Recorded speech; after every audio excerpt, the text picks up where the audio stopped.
Hello and welcome to our annual webinar where we discuss the results from the liquid biopsy external quality assessment schemes for lung cancer. So I'm Professor Sandy Deans, I'm Director of GenQA, and I'm joined today by my colleague, Dr. Simon Patton, who's the CEO of EMQN CIC. And together, the two EQA providers deliver the EQA for liquid biopsy testing in lung cancer.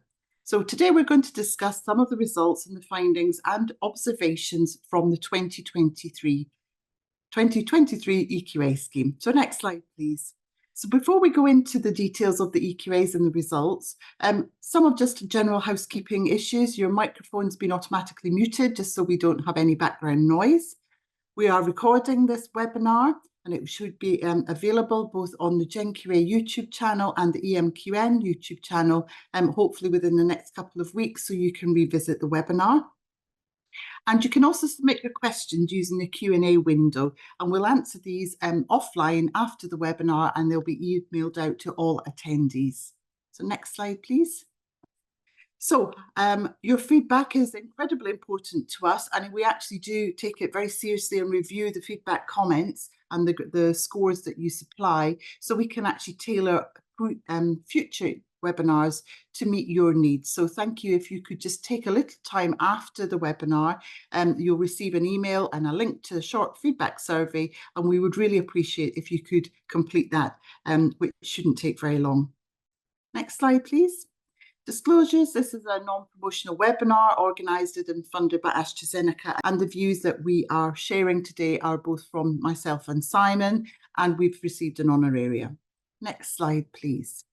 So what we are going to cover today is an overview of the results from the 2023 liquid biopsy EQA scheme, which is focusing on lung cancer.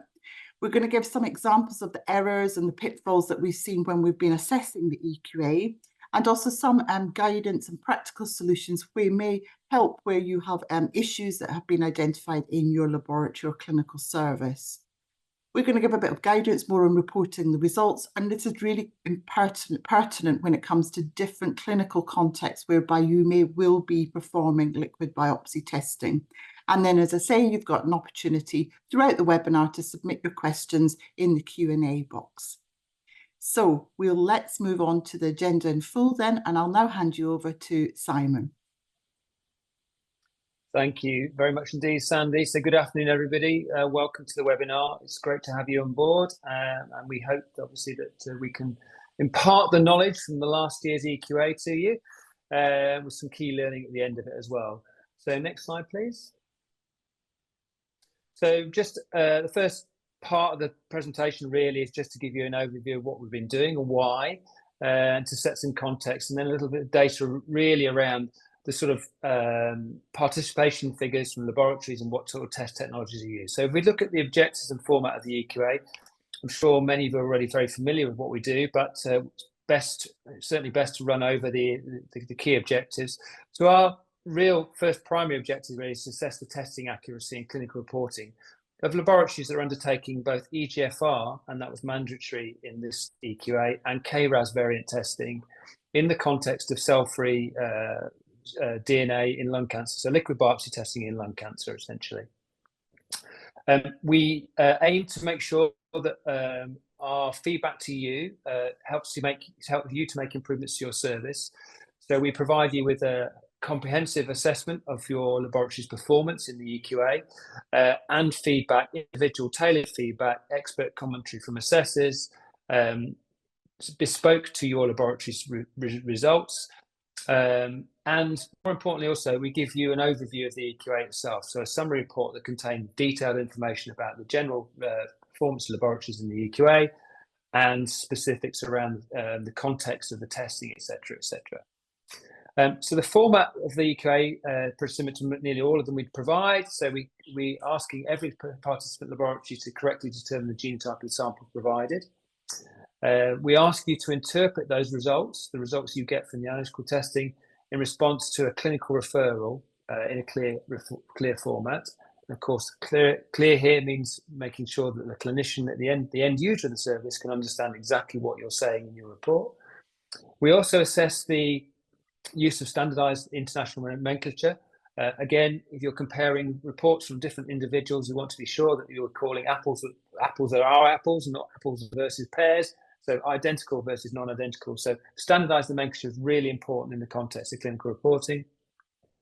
And also whether you provide an accurate or appropriate patient sample information identifier. So again, this idea of transferable reports between one clinician or a patient, making sure that the report conveys the information in a succinct and correct manner to the end user.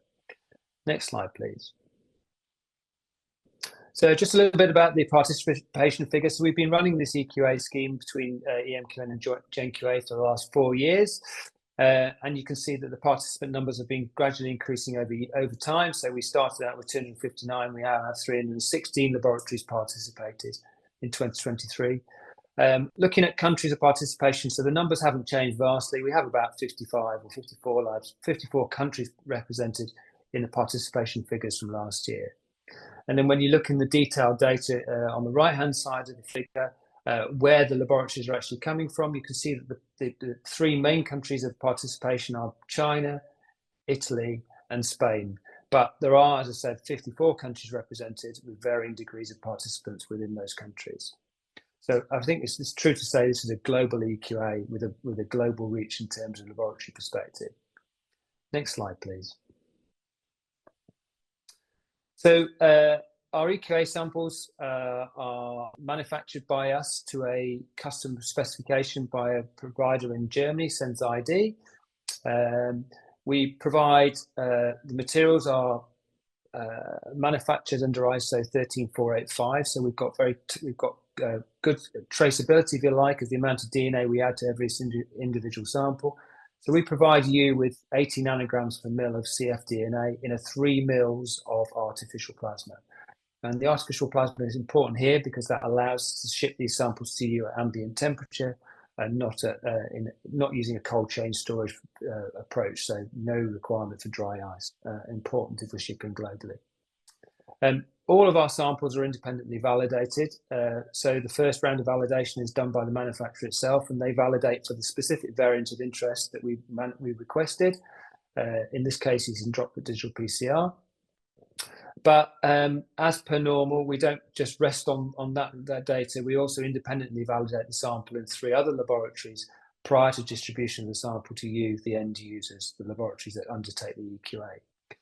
So last year, in 2023, we used a variety of different approaches which were designed to replicate the commonly used tests in this type of approach. So we had one laboratory using a real-time PCR assay from Roche, a COBAS assay for EGFR. We had another laboratory using a droplet digital PCR approach. And finally, a third laboratory was using an in-house NGS-based assay, capture base for ctDNA testing. We also create clinical referrals that are designed to simulate real clinical referrals from a patient or a doctor's patient sample. And we're looking at how you assess those referrals in the context of the genotypes you will be provided. So that again is I guess it's not unique, but it's a key point here. And Sandy alluded to earlier on. We're really looking to see how you handle different clinical scenarios with the samples we provided. Next slide, please. So looking at testing methodology, we've got broken out the data here into two sections. So on the left-hand side, the graph represents the methods used by the laboratories, and then the right-hand side represents the number of laboratories using those methods. So again, it's the spread. If you look at the spread of the methodologies being used, over 50% of the laboratories, 50% of the methods are NGS-based assays. And then the next biggest proportion relates to PCR-based assays, primarily real-time PCRs. A smaller number of assays used are others, which could include a variety of different cases. Sometimes it's hard to actually elucidate exactly what the assay is. And a very small number of the assays themselves are droplet digital PCR assays. And then when you look at how the laboratories are using them, you can see that by far and away, the majority of laboratories are using a PCR-based approach, with next generation sequencing, particularly commercial assay, being the next most commonly used approach. And then the others are all relatively small numbers in terms of laboratory usage. Next slide, please. So we're presenting the data from the four most commonly used approaches by the cohort of laboratories that participate in this EQA. And we have the data for 2022 and 2023. And I think the key take-home message here is really there isn't a lot of change between how laboratories are doing this type of testing between the two EQA years. So the only real shift in any significance is a few more laboratories are using the most commonly tested commercial NGS-based assay, nearly 20% of those laboratories, and a smaller number of laboratories are now using the targeted droplet digital PCR assay. So again, dropped from 9% to 5%. But the overall take-home message here, there's not a huge amount of change in how laboratories are doing the testing itself in the EQA. Next slide, please. So I'll hand you over to my co-chair, Sandy, for case one. Great, thank you, Simon. So case one was a gentleman who was 65 years old who had presented with shortness of breath and a persistent cough. So he had undergone imaging and a mass had been found. So he'd been diagnosed with lung adenocarcinoma, but there'd been insufficient material for further molecular testing. So a plasma sample had been sent to determine treatment options. So this sample supplied for case one had no pathogenic variants present in either EGFR gene or the KRAS gene. And surprisingly, we saw here that we had a very, very low critical genotyping error of hovering just over the 1%, so 4 laboratories, and only 1 laboratory reporting a critical interpretation error. And this is quite unusual because often when we put a case into an EQA run where there are no pathogenic variants detected, we tend to see quite a high proportion of false positive results. But this one has been answered very, very well. So next slide, please. If we go and look a bit further into some of those genotyping errors, as I mentioned, no surprises, the 4 laboratories detecting the errors were all false positives. So they either reported the presence of the most common resistance mutation, T790M, or exon 19 deletion in EGFR. One laboratory detected 2 KRAS variants in the same sample, and the 4th lab detected a third variant in KRAS. As I said, there was only 1 laboratory reporting a critical interpretation error, and they discussed the potential therapy options for a patient with an EGFR T790 variant when this variant was not detected. So this is a different laboratory that reported the presence of this variant. So within the report, their actual result did not match the clinical interpretation that they provided. Next slide, please. So the common deductions, apart from the critical errors that we've just discussed, were really the overinterpretation of the absence of an EGFR variant. And this is something that we've seen right from the start of providing these EQAs, really due to the nature of cell-free tumor DNA testing and the assays performed. When an EGFR variant has not been detected, it's too strong wording to suggest that it's unlikely, the patient's unlikely to be responsive to EGFR TKIs. You don't actually know or have any confirmation that you are testing tumor DNA in the sample. So we really need to be quite cautious when it comes to interpreting such a result. You really want to recommend testing of a tissue biopsy or a further repeat sample. And as I say, that's to ensure that the tumour DNA is actually being tested, and that is what you are reporting. Laboratories also fail to provide sufficient information regarding the methodology used, and really more importantly, the limitations of that method or assay that's been performed. And that's really important to ensure that the reader of the report is aware whether or not this is a true negative result, as in no pathogenic variant detected, that the tumour has been tested, but the method would be assumed and validated to be able to detect those variants. So next slide, please. Simon, a different clinical case scenario now. Do you want to cover case 2? Yeah, absolutely. Thank you, Sandy. So case 2, slightly different scenario, as Sandy said. So here we have a patient, a gentleman, 63 years old. He's been diagnosed previously with non-small cell lung cancer. Molecular testing had been undertaken on his patients, on his sample, and they detected deletion in exon 19 of the EGFR gene using real-time PCR. But there was insufficient material available to perform further tissue testing. So he's been treated already with the first generation EGFR TKI and showed response. However, his disease has now progressed, and molecular testing for using CFDN has been requested to determine further clinical management.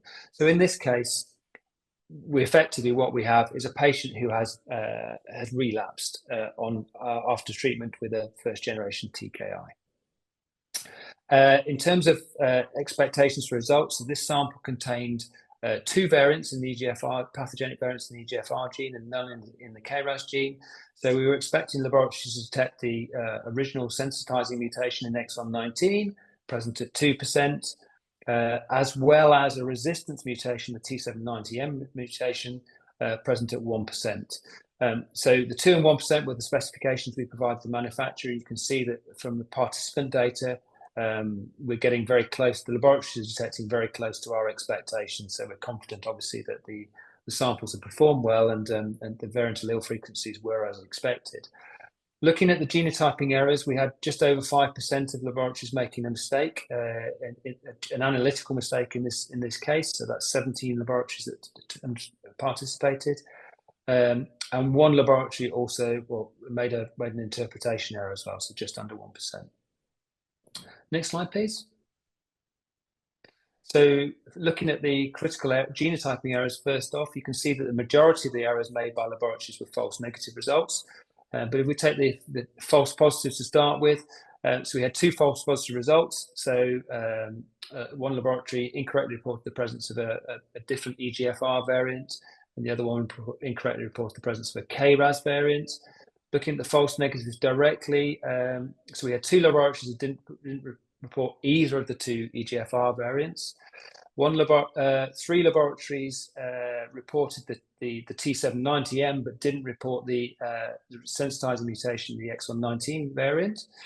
And we had a further 7 laboratories that reported the converse, if you like. So they reported the exon 19 variant, but didn't detect the the T790M variant. So the resistance mutation.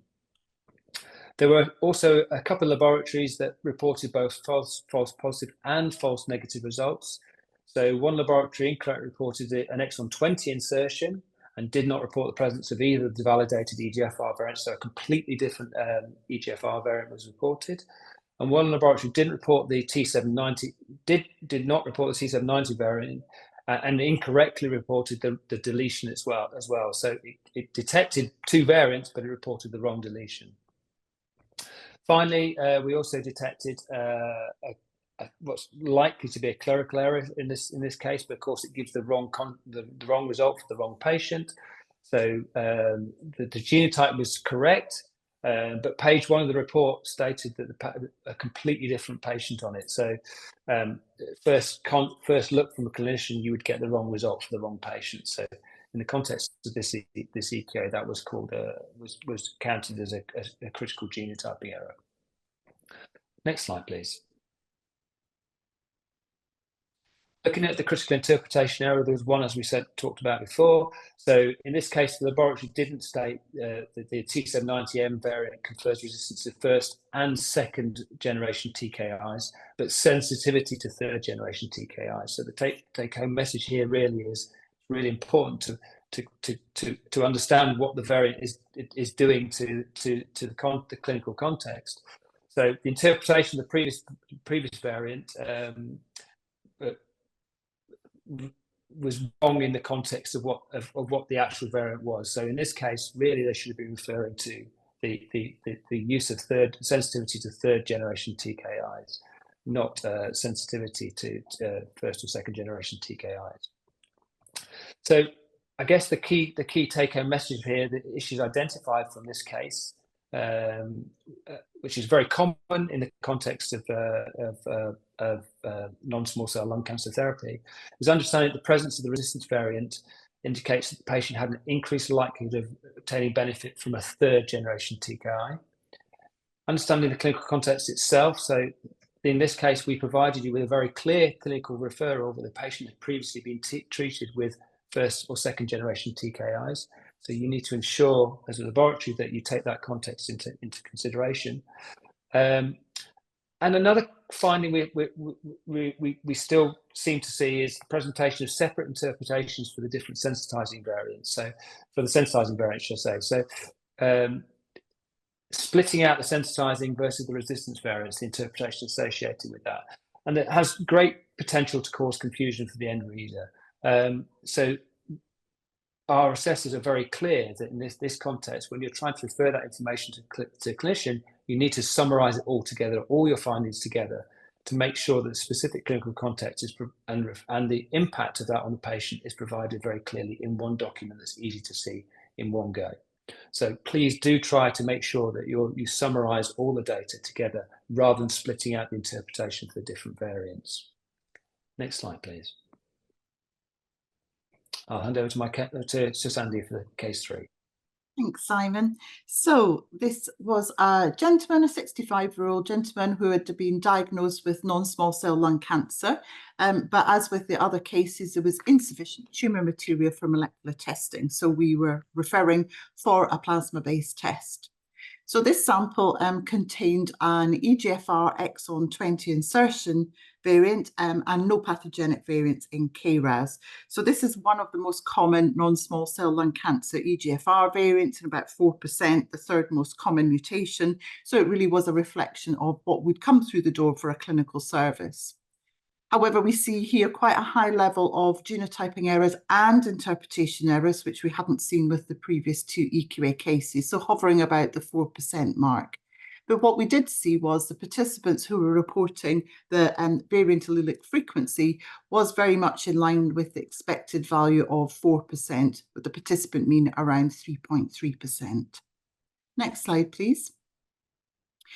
So again, deep dive into the critical genotyping errors. The majority of the laboratories were reporting 5 false positive results. And here you can see there's a complete, everyone describing different variants really, and missing the exon 20 insertion variant.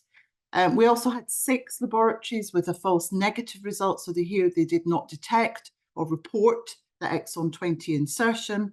And also we had 1 potential sample swap, which gave into doubt what the true result for that sample was, probably a swap with case 2, either sample or data somewhere along the processing of the sample within the laboratory. So next slide, please. If we also start looking at the reasons for critical interpretation errors, here you can see there's a real theme here of 11 out of the 12 laboratories incorrectly indicating that this exon 20 insertion in EGFR increases the likelihood that the patient would benefit from EGFR TKI therapies. And we know that patients with this particular EGFR variant is not sensitive to TKI therapy. So really that is an incorrect patient interpretation to provide. We also had the 12th laboratory discuss the potential therapy options for a patient with a T790M variant when this variant was not detected. So similar to the previous cases that we've been talking about, particularly case 1, this patient did not have this variant or mutation, but the clinical interpretation for that variant was provided. One of the issues that we picked up on this particular EQA case is something that really gives evidence to why we have been saying not to use specific drug names in reports, but to refer to drug classes rather than specific products. So many laboratories discuss the potential clinical benefit of one specific drug. And in October 2023, last year, the manufacturer had issued a press release, and here you have the references where you can see that press release, saying that they were working towards a voluntary withdrawal of the drug in the US. And that's for adult patients with EGFR exon 20 insertion mutations specifically, both in the locally advanced or metastatic phases. and they had an intention to initiate voluntary global withdrawal. So again, it was about very much any advice for this specific drug to be used for this patient in a report was actually going to be not appropriate after this global withdrawal of the pharmaceutical target drug.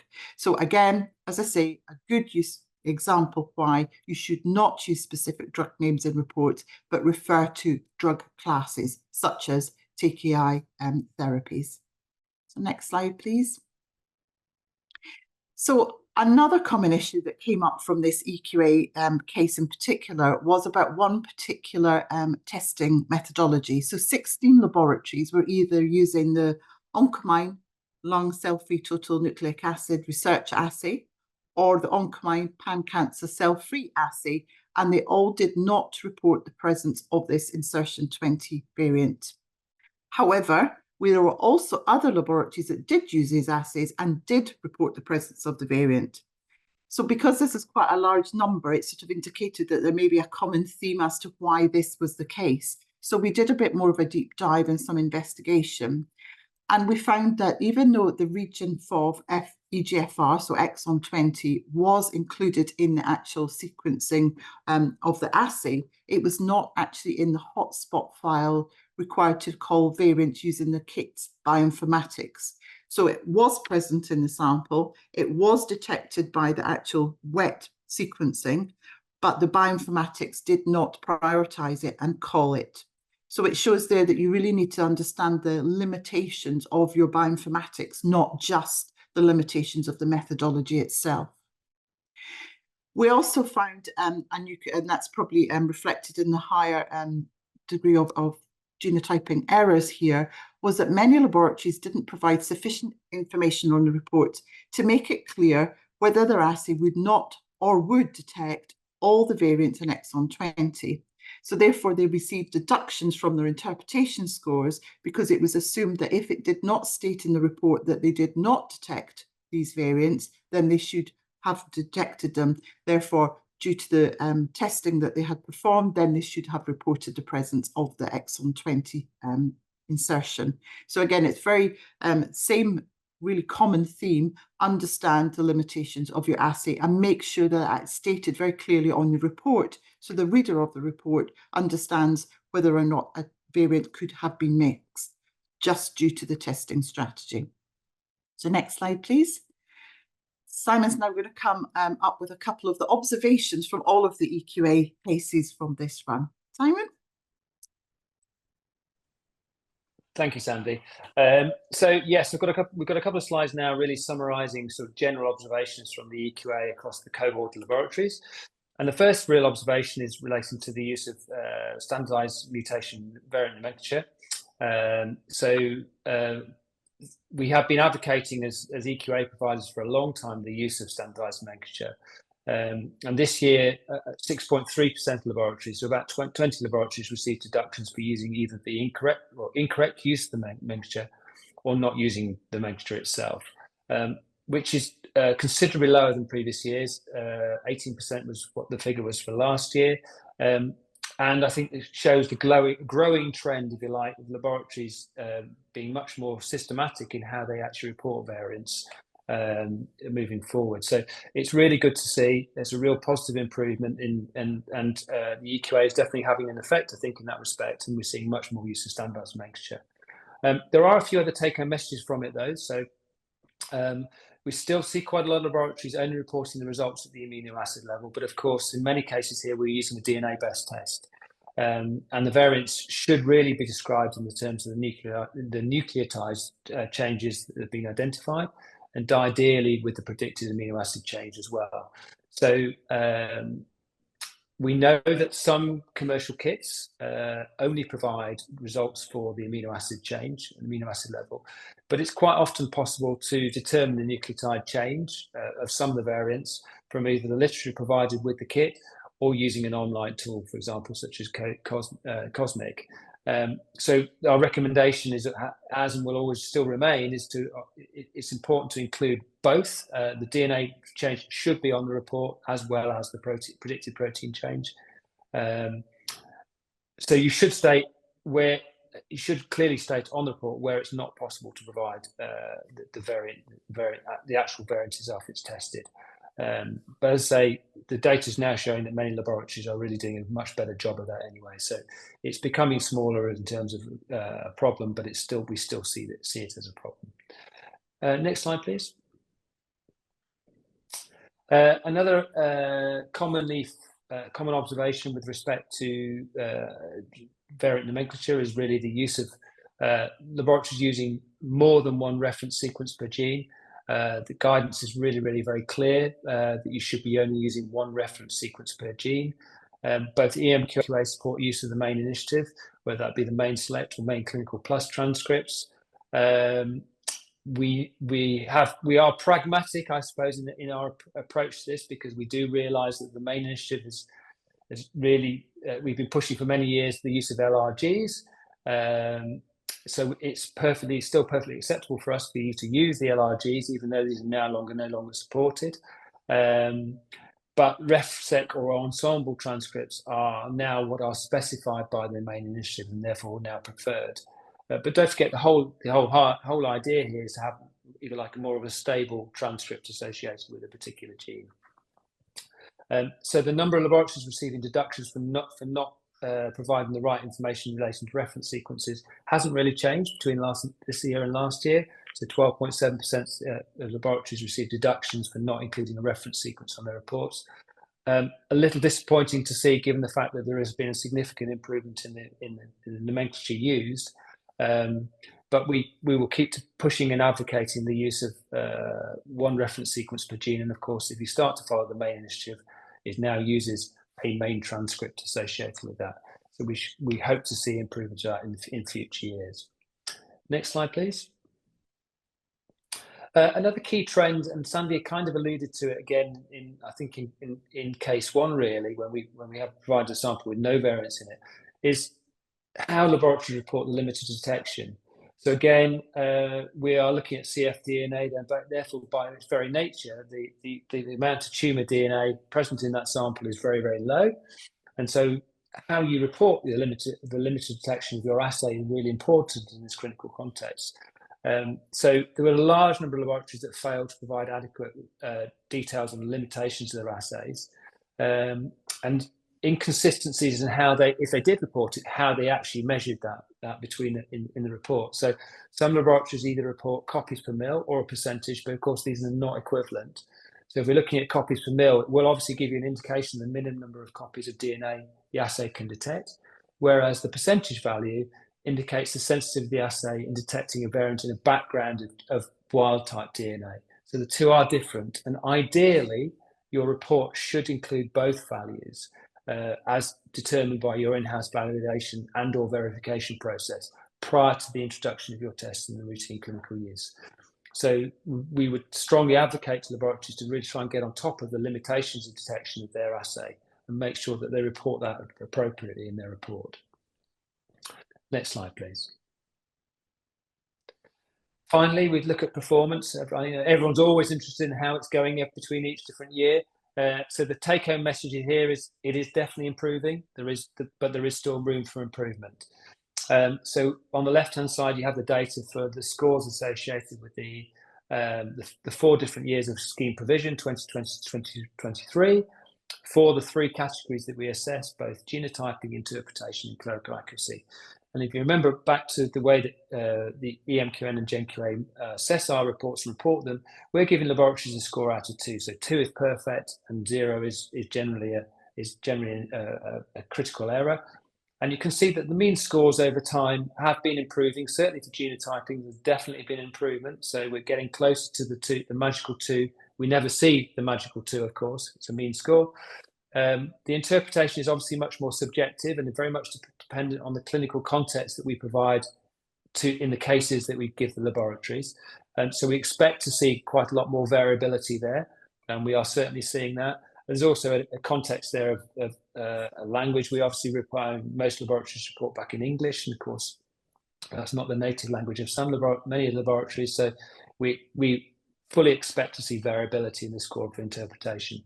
But generally, it's getting closer to the 2, which is good to see. And clerical accuracy generally hovers around 2, We don't like to see get too low, because obviously that means the way you're conveying the information back to the patient is probably less than optimal. Looking at the performance laboratories over the 4 years, so it's not uncommon for us to see a very high genotyping or analytical error rate in the first year of an EQA, generally reflecting the new test and the unfamiliarity of the laboratories doing that type of test. So in the first year, it was nearly 30% of laboratories made a genotyping error, and a very, very small number made an interpretation error. Interpretation in the first year is always marked a bit more subjectively anyway, so we would expect to see a slightly lower level. We are seeing the error rates coming down. So in 2023, we had 10.4% of laboratories made a genotyping error, but it's still high. And typically across most of the EQAs that either GenQA or EMQA run, you would expect to see a sort of trending error percentage of around 2 to 3% for an established, well-established technology or approach. So we are seeing error rates that are about 3 times higher at the moment, and it hasn't come down hugely in the last 3 years. I think really just generally reflecting this is a complex test, and the laboratories, understanding the complexities and the nuances of small amounts of DNA and a large background of genomic DNA, etc., and the implications of how you actually measure that and assess it is complex, and it requires a good understanding of how the test works, and good samples, a whole load of caveats there. But more work to be done, I think, is the take-home message. And we're also seeing a slightly higher percentage this year for the interpretation error rates. But I think Sandy alluded to the reasons behind that, which is really predominantly coming from case 4, which was quite an interesting scenario, but very common variant that would be found in the context of lung cancer testing using liquid biopsy sample. Okay, next slide, please. Finally, a few acknowledgements. This isn't the work of Sandy and myself. This is the work of a very significant number of individuals, and predominantly the work. We celebrate the work of our assessment team that have really helped us to deliver this work to you. So you can see there are many people involved in this in delivering this EQA. It's a very large EQA scheme and a very diverse number of individuals helping support it. So we thank all our assessors and scheme organisers for doing so. But also, we can't do it without the support of our own internal teams. So a big thank you as well to the GenQA and EMQN teams, to Jenny, Emily, Arthur and Mel, who've actually delivered the EQA, not myself and Sandy. We've not done the work, we're just talking about it. So thank you to our colleagues as well for all their work in supporting it. But most importantly, thank you to you, the participants who've actually supported us and taken part in the EQA. We hope you found it very useful and helpful to you. We hope we've provided with a good overview of what's taken place this year, and that you will continue to support it in future years. Now, I think, Sandy, if I'm right in saying we don't have the ability to provide direct feedback today on the Q&A, but we will, if you submit your questions in the Q&A box, we will answer those remotely afterwards and get back to each individual participant if you've got any questions and answers. So do please submit your Q&As. We've got a couple come in so far. It'd be great to have a few more, but if you haven't got any more, obviously you can come back to us at some stage through either the EMQN or GenQA mailboxes and ask a specific question to us afterwards. Sandy, do we have anything else you want to cover? Yeah, no, thank you. Simon, just to add my thanks as well to the whole team and the participants as well. And also just notification that the runs continue annually. So if you're interested in participating and haven't yet signed up, registered, then please go to either EMQN or GenQA's website, and I'm sure you'll be very welcome to join the next 2024 EQA assessment. So thank you very much for joining us, and we will answer your questions as they're coming in now. So thank you very much, everyone. Bye-bye. Thank you.